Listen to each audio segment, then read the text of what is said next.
Bienvenue à toutes et à tous sur Radio Cardio, le podcast qui te permet d'aller au bout de ton cardio. Je suis très content d'avoir enfin ce format pour pouvoir discuter avec vous. L'objectif de ce podcast, c'est simplement de te permettre de t'échapper un peu de l'effort, de la routine du cardio qui des fois peut être fastidieux. Là, j'ai vraiment envie de te stimuler pour que le cardio il passe plus rapidement et pour que par la même occasion, tu puisses un peu t'instruire des expériences que j'ai pu avoir dans mes pertes de poids, te partager évidemment mes petites astuces qui vont te permettre de toujours réussir à aller de l'avant. Le titre de ce podcast, c'est « Aujourd'hui, c'est le début de ta nouvelle vie ». Et j'insiste vraiment, aujourd'hui, c'est vraiment le début de ta nouvelle vie.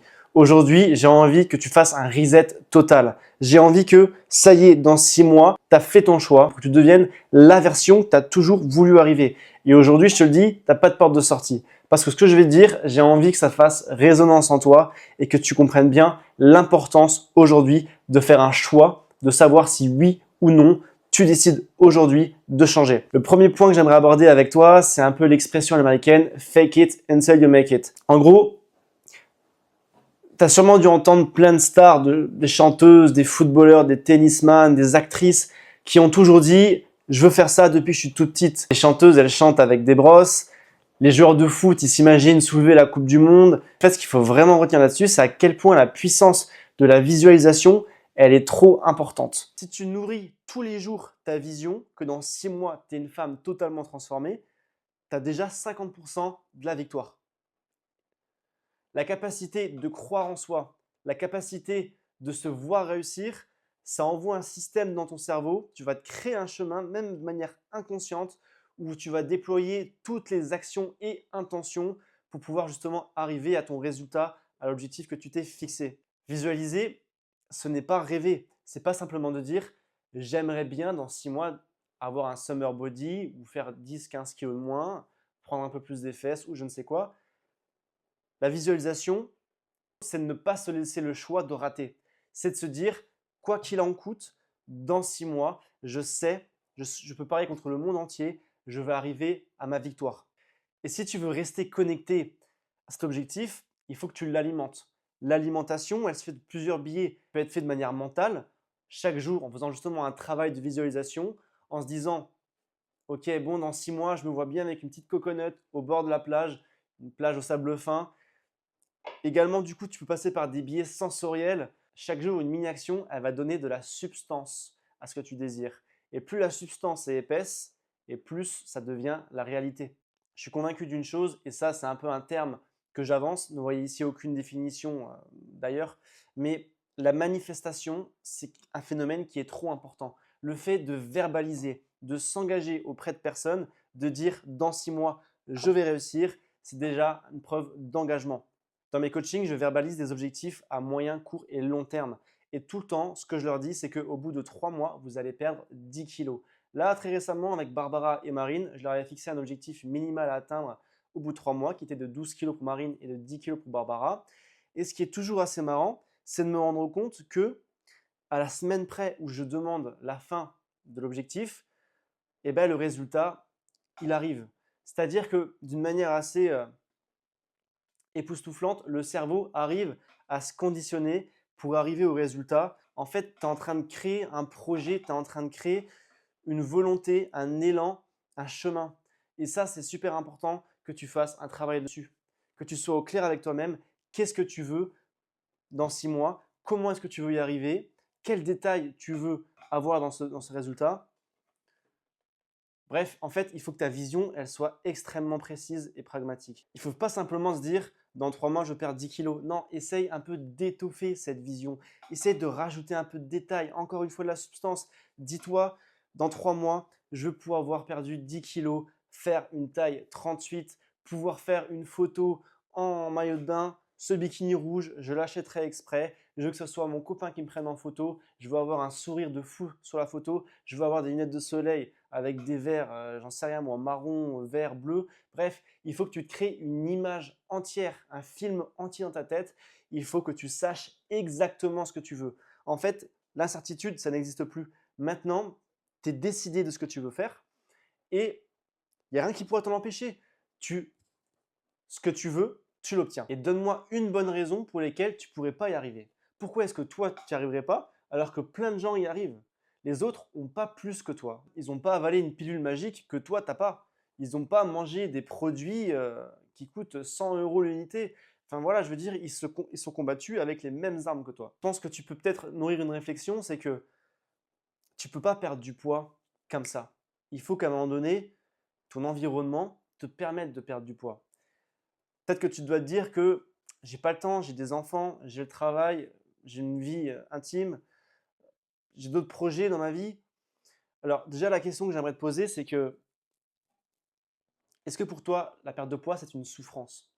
Si aujourd'hui, la perte de poids est une souffrance telle que si tu te dis que si tu perdais 15-20 kilos, ta vie entière changerait, il faut que tu priorises.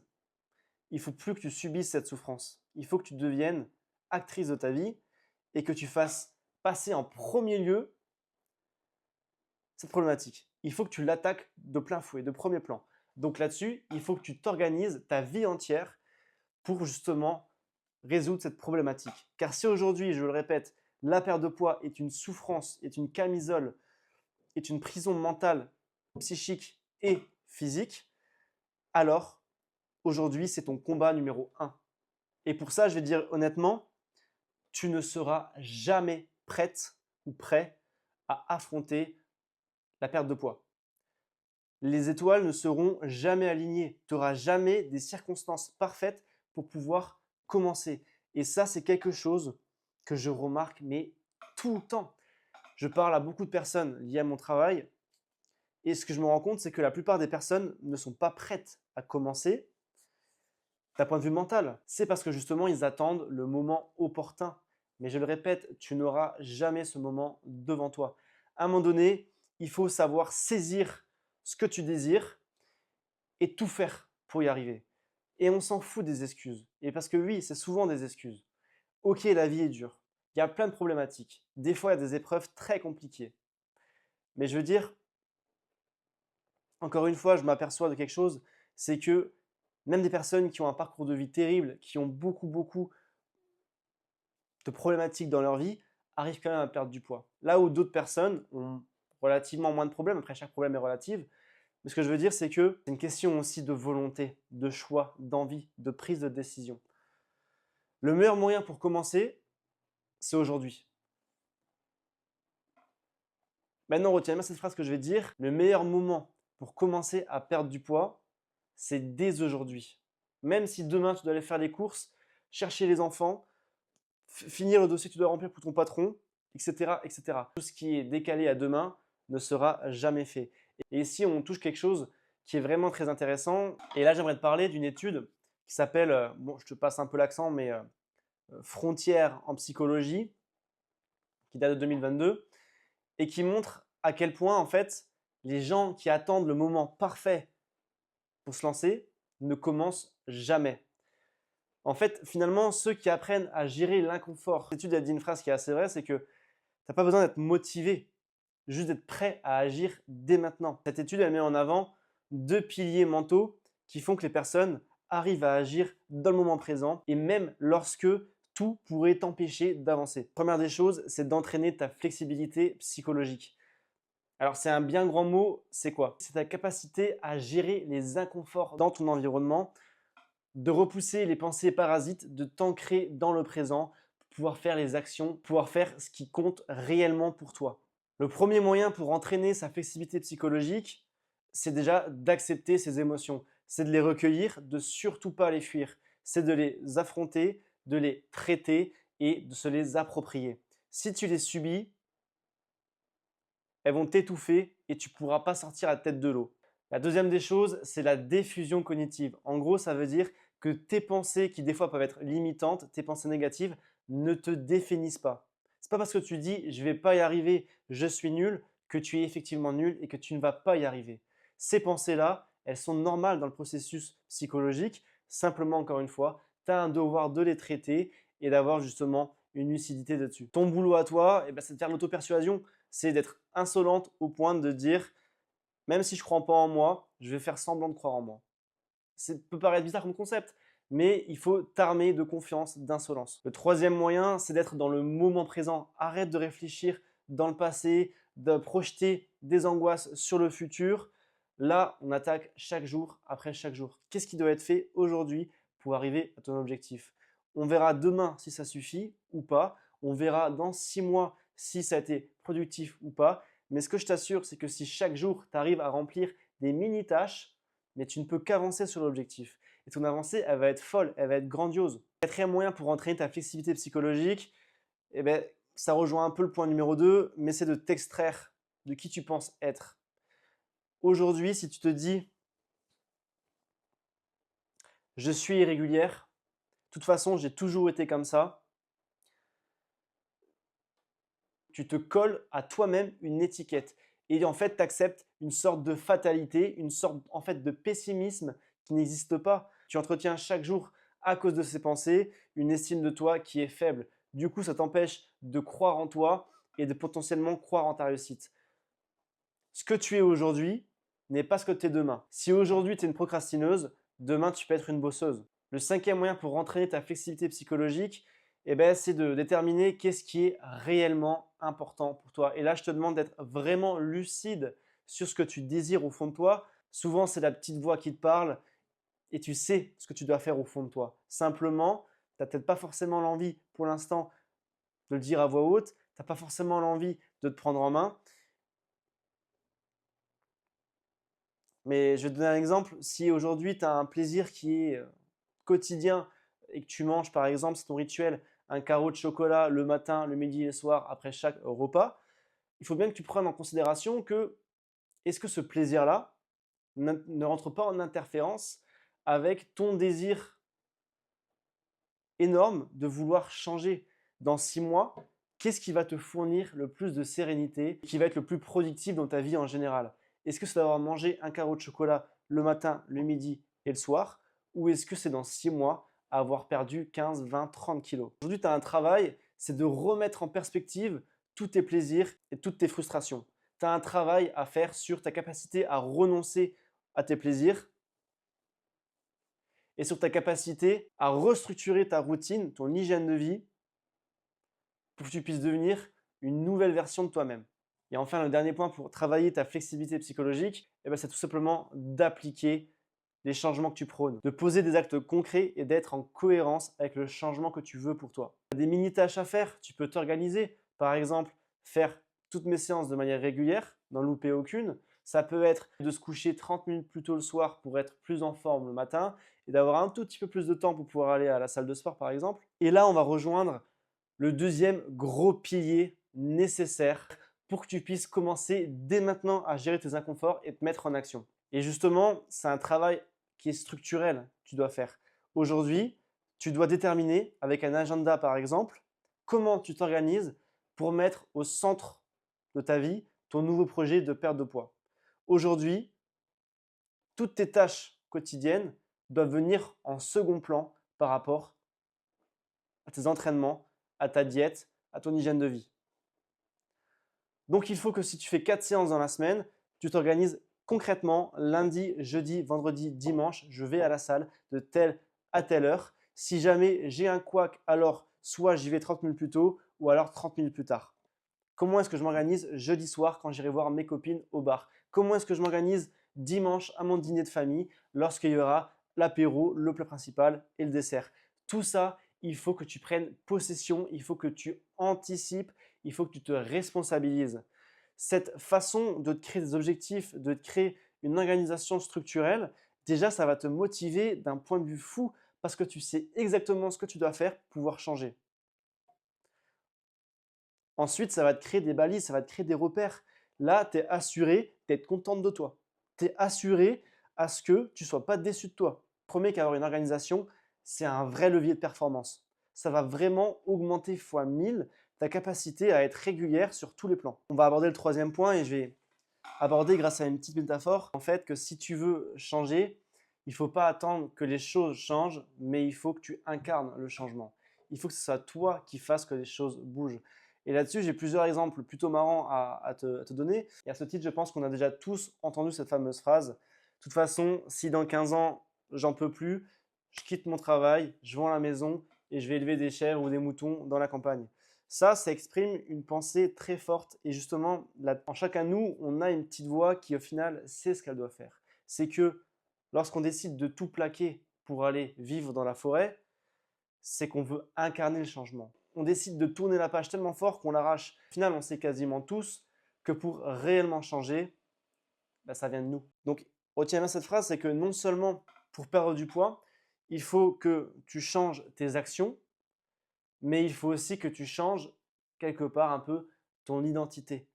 Parce qu'actuellement, tu as sûrement des valeurs, des croyances limitantes, des problématiques dans ta vie qui t'ont fait prendre ce poids. Ce que je remarque avec l'expérience, c'est que la prise de poids est toujours accompagnée de problématiques extérieures. On chérit un peu ces croyances limitantes parce qu'elles nous collent à la peau, parce qu'au final, au fur et à mesure des années, elles définissent qui nous sommes.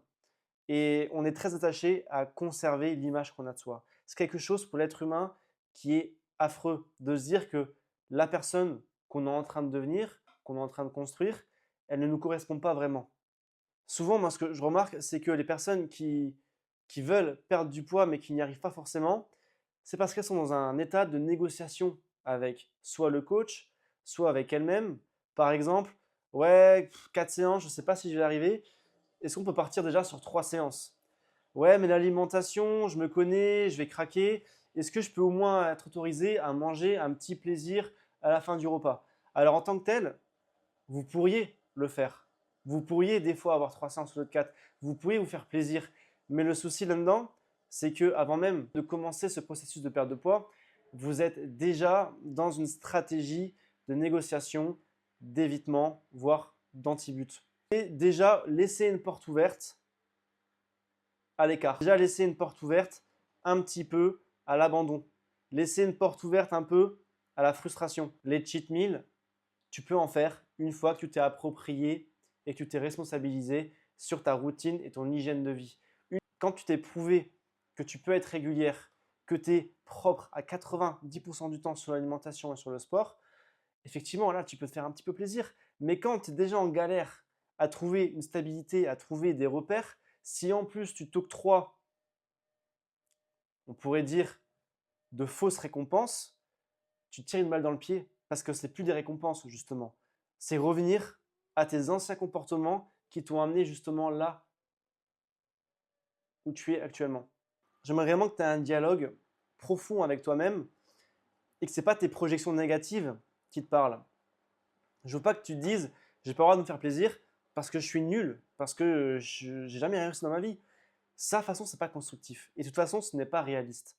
Tu as forcément réussi des choses dans ta vie. Il y a forcément des domaines dans lesquels tu es travailleuse ou tu es régulière. Donc, ces pensées qui sont déconstruites, ces pensées qui sont émotionnelles, il faut les mettre de côté et il faut dialoguer avec toi-même, avoir justement une réflexion très saine avec toi-même, de se dire, ok, est-ce que, objectivement, je suis dans le bon actuellement? Est-ce que, actuellement, je fais les choses au travers? Est-ce qu'il faut les corriger? Est-ce que je peux tout simplement me faire un petit peu plaisir et continuer dans ma démarche positive? Voilà, ça c'est un dialogue que tu dois faire avec toi-même. Et souvent la petite voix a la raison. D'accord? Et quand je dis petite voix, c'est pas le diable, c'est l'ange. Justement, j'aimerais te parler d'un phénomène qui s'appelle la dissonance cognitive. La meilleure démonstration d'une dissonance cognitive, c'est par exemple quand tu penses que la fin du monde était en 2012 et qu'une bonne partie des personnes qui pensaient ça, forcément, elles se sont rendues compte que ce n'était pas le cas. Et donc là, à ce moment-là, pour que tu penses, pour que tu conserves une estime de toi, pour que tu conserves une stabilité identitaire, tu vas mettre en place des excuses. Tu vas dire, ouais, mais en fait, non, le calendrier s'est trompé de 15 ans. Ouais, mais en fait, 2012, ça veut dire 2035 en vrai. Tous ces processus psychologiques-là, en fait, ça sauvegarde qui tu es, tes croyances, ton identité, pour pas que le bateau il chavire.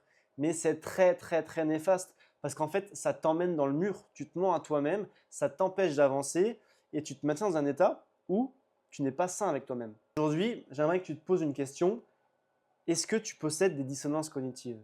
Est-ce qu'aujourd'hui, tu es tout à fait honnête avec toi-même?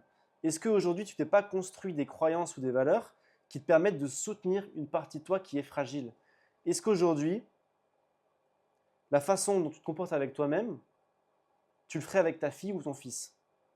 En éclaircissant ces cases-là, que tu vas vraiment pouvoir en fait construire une routine de vie qui va être saine pour toi. C'est vraiment par ce dialogue avec toi-même et en éclaircissant ces zones d'ombre que tu vas vraiment réussir à comprendre ce que tu veux vraiment et ce dialogue avec toi-même que tu vas vraiment réussir à enfin mettre en action, à enfin savoir dire non à des choses parce que oui, renoncer, c'est hyper important en perte de poids. Il faut savoir dire non.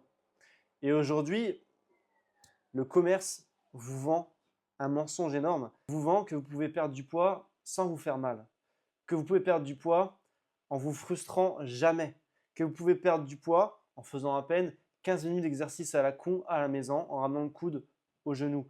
Vous avez été éduqué à devenir accro au sucre, accro au gras et partisan du moindre effort.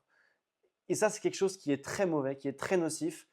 La perte de poids, quoi qu'il arrive, à la base, est une souffrance. La perte de poids n'est jamais facile. La perte de poids au départ est très dure parce qu'elle remet en perspective tous tes repères, parce que tu dois changer quasiment 90% de ton mode de vie. Et donc, effectivement, au départ, c'est pas confortable, mais en fait, au bout de 2-3 mois, quand tu as chopé le truc et quand tu te plais beaucoup mieux, quand tu as compris que la perte de poids est en fait la quête que tu veux atteindre depuis le départ, tout ça s'efface, les difficultés s'effacent et tu vas réussir à perdre du poids de manière continuelle et graduelle, en douceur, en détente. On arrive à la fin du podcast et ce que j'aimerais que tu retiennes de ce podcast, si tu devais retenir une ou deux phrases, ça serait: aujourd'hui, j'ai décidé que c'était le début de ma nouvelle vie. Dès aujourd'hui, je mets en place des actions, une structure, une organisation pour que dès demain, je puisse incarner le changement. Je ne vais plus attendre que les choses changent pour moi. Je vais arriver à mon objectif, peu importe les épreuves qui sont devant moi. Parce qu'aujourd'hui, je souffre de mon surpoids. Parce qu'aujourd'hui, si je perds 10, 15, 20, 30, 40, 50 kilos, ma vie, elle sera totalement changée. Donc, si tu te reconnais là-dedans, si tu souffres de ton surpoids, il faut que tu agisses dès aujourd'hui. Parce que si ça se trouve, dans 6 mois, dans 1 an, dans 3 ans, tu auras pris encore 10, 15, 20 kilos en plus. Et vraiment, là, ça sera beaucoup plus dur pour toi de te prendre en main. J'espère que ce podcast, il t'a plu. On va se retrouver très rapidement. N'hésite pas à me suivre sur tous les réseaux, YouTube, Instagram, TikTok, pour être au courant de ce que je fais. Ce podcast, il t'a vraiment parlé et que tu t'es dit qu'aujourd'hui, tu voulais vraiment prendre ta vie en main et que tu souhaites être accompagné pour justement être garanti de réussir ton objectif de perte de poids sur 6 mois. Alors, tu peux m'écrire directement dans mes commentaires, fit, pour qu'on puisse se retrouver de l'autre côté, éventuellement sur un appel de sélection pour établir ton profil, expliquer mon accompagnement et pourquoi pas travailler ensemble.